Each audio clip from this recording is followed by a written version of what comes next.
بسم اللہ الرحمن الرحیم۔ السلام علیکم ورحمۃ اللہ وبرکاتہ۔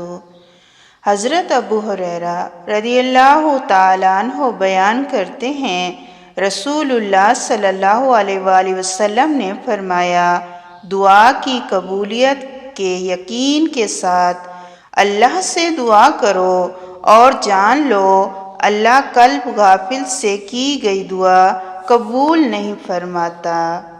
حضرت مالک بن یسار رضی اللہ تعالیٰ عنہ بیان کرتے ہیں، رسول اللہ صلی اللہ علیہ وسلم نے فرمایا، جب تم اللہ سے دعا کرو تو اسے سیدھے ہاتھوں سے دعا کرو اور اس سے الٹے ہاتھوں سے دعا نہ کرو۔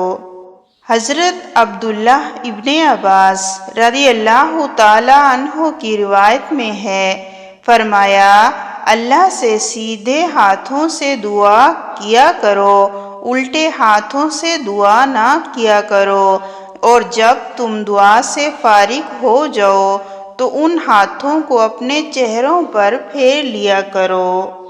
حضرت سلمان رضی اللہ تعالیٰ عنہ بیان کرتے ہیں، رسول اللہ صلی اللہ علیہ وآلہ وسلم نے فرمایا، تمہارا رب بڑا حیادار سخی داتا ہے، جب بندہ اس کے سامنے دستے سوال دراز کرتا ہے تو اسے خالی لوٹاتے ہوئے حیا آتی ہے۔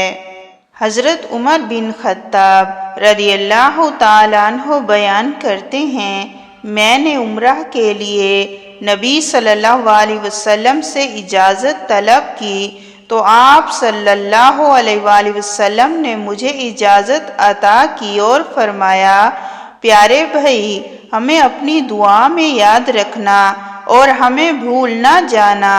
آپ صلی اللہ علیہ وسلم نے ایسی بات فرمائی جس کے بدلے میں پوری دنیا کا حصول میرے لیے باعث مسرت نہیں۔